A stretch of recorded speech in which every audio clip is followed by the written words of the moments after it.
start. We're going to paper 1, May, June 2020, Business AS. The case study is there anyway, but we just have to go down. It said, read extract A. You have extract A already. It said, divide the term market share. So when we talk about market share, it's simply talking about the brand sale, the total brand sale divided by the total market sale multiplied by 100. Writing the formula, you get your full mark. Or the percentage of the sales in a market that is controlled by a specific brand. Or the percentage of sales controlled by Samsung in the market for mobile, in the market for television. That is what market share is. Is it clear? Is it clear now, please? Then have question B. A retailer decreases the price of a Samsung television from $800 to $780. Sales of that television increases from $9,000 to $9,450. So the point is here that based on the law of demand, when the price is less, the quantity demanded decreases. That is what simply happens here. Now, they said calculate the price elasticity of demand for the television. You are advised to show your working. When we talk about price elasticity of demand, is the degree of responsiveness between the quantity demanded of a product as a result of a change in price. Then the formula for price elasticity of demand is percentage change in quantity demanded over percentage change in price. Here we have our Q2 minus Q1 over Q1 divided by P2 minus P1 over P1. Our P1 is 800, which is the initial price or original price. Then P2 is the change in price. Q1 is the original quantity, which is 9,000, and Q2 is the change in quantity, which is as a result of a fall in price. Now to do that, PED is 9,450 minus 9,000 over 9,000 divided by 780 minus 800 divided by 800. I did not even use a calculator, I only simplified. Here, 9,450 minus 9,000 gives us 450 over 9,000 divided by 780 minus 80, which is minus 20 over 800. Then I switch it. Then we have 800 here, reciprocal, 800 and minus 20. You don't even have to, you don't need a calculator. So the excuse of finding the calculator is not more there. So now I simplified. 0 cancels 0, 0 cancels 0, 0 cancels 0, 0 cancels 0. 9 in 45 is 5. 8 in 2 minus 4. 5 here. 9 in this is 5. This is 25 in 24. 8 divided by minus 4, minus 2. Then we don't even need a calculator. We only have to simplify, taking all the zeros away. So the answer is minus 2. That's PED, percentage change in quantity demanded over percentage change in price. Done. We have question C. Analyze two methods that Samsung might have used to build its brand. We talk about a brand. A brand is a unique name of a product. A unique name of a product. That's the first thing you have to say. Then Samsung might have been able to create a brand through the following ways. One, through advertisement. We're talking about advertisement. Advertisement increases the awareness about a product. It increases the awareness about a product. So here I wrote, advertisement. This increases the awareness about the new product on the market, as this may persuade customers. Yes? You even use sponsorships and use social media. Yes, it's part of awareness, yes. So as this may persuade customers to choose Samsung rather than those of its competitors, as it means Samsung was able to advertise its Galaxy Note 9 based on the case study, cut across different cities around the world. That is what advertisement is doing.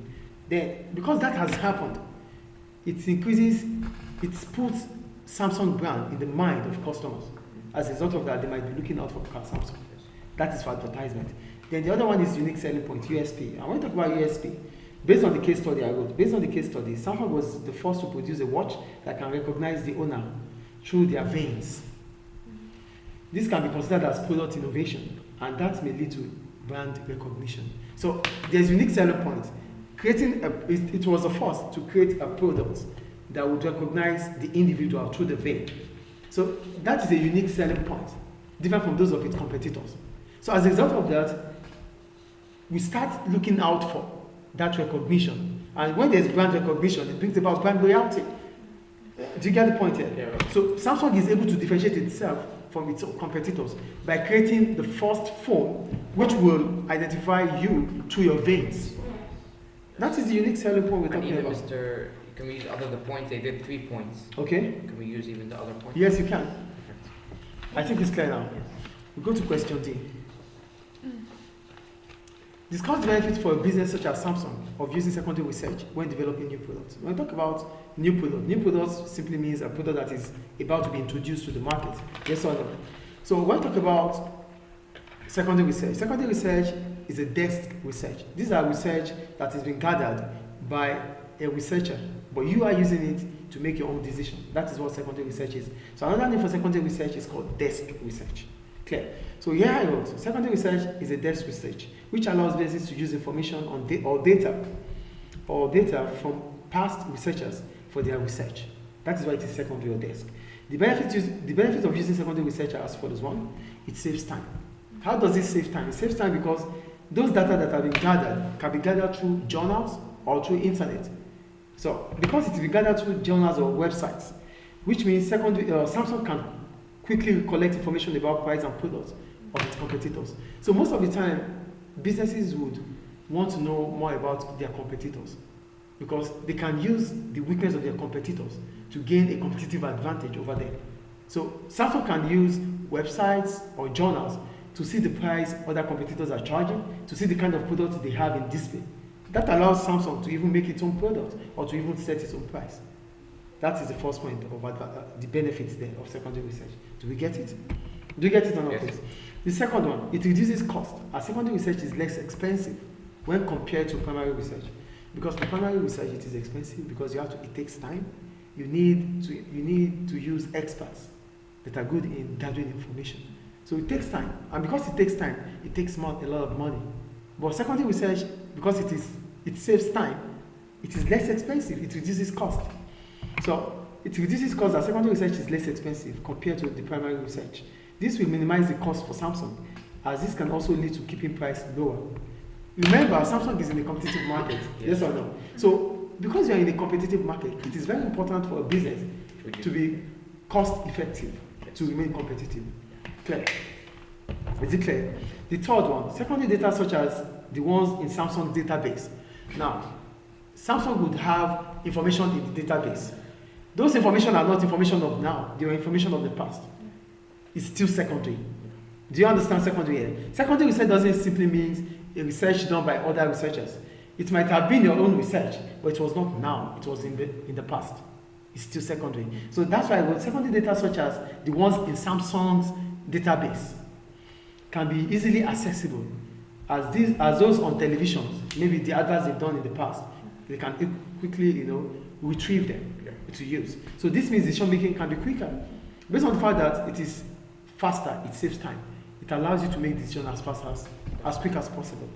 However, what are the setbacks about using secondary research? I wrote only one anyway. However, information.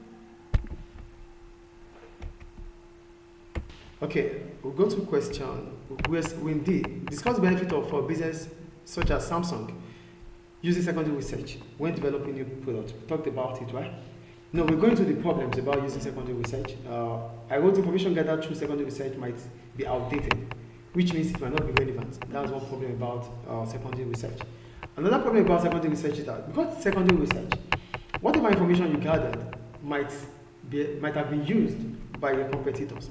Is that not the same as outdated, like already used long time ago? Outdated means not relevant.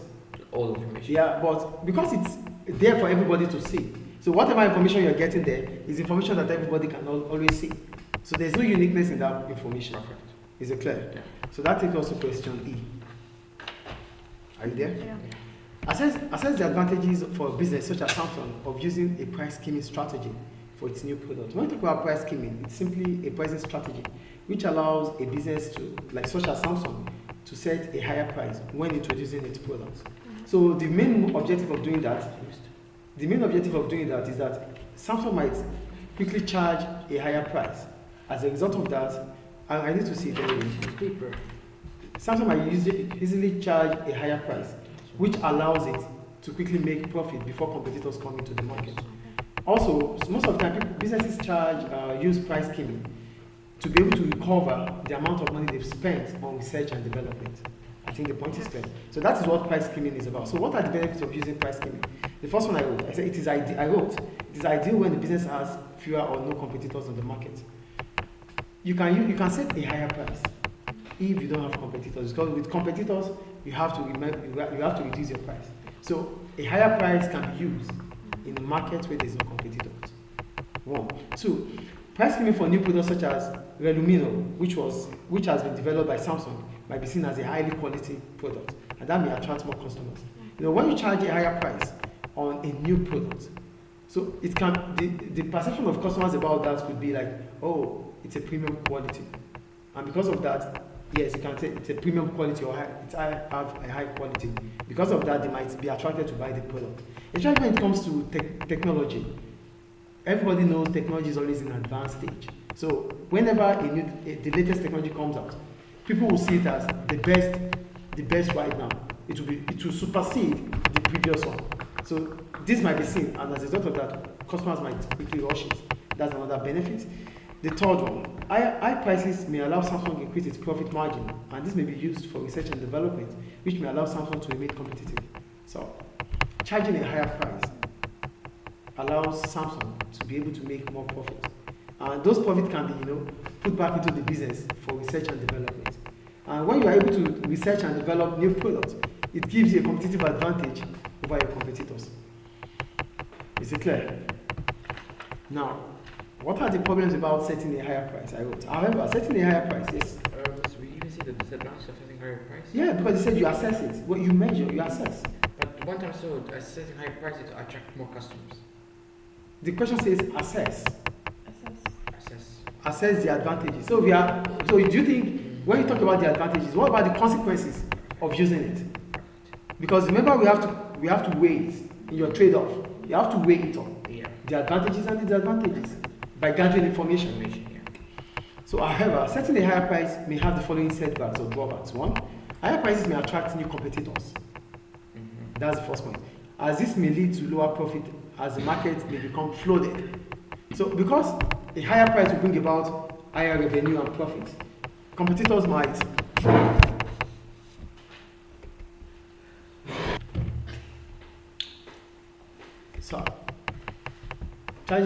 setting a higher price attracts competitors. More competitors, because they will want to enter the market and make more revenue if they see you selling. And if that happens, the market becomes competitive. Yeah, because customers, when they see you have a higher price, they will think that you have a higher quality, so they'll start buying from you.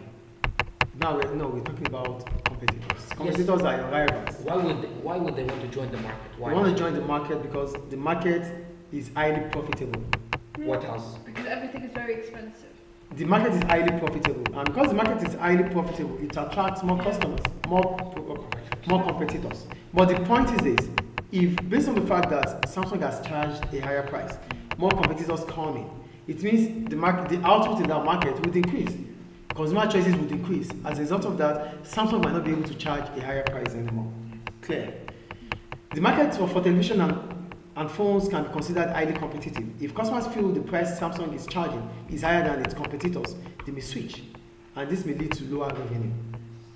So, it's Samsung. Customers might feel like it doesn't have that technicality compared to other products.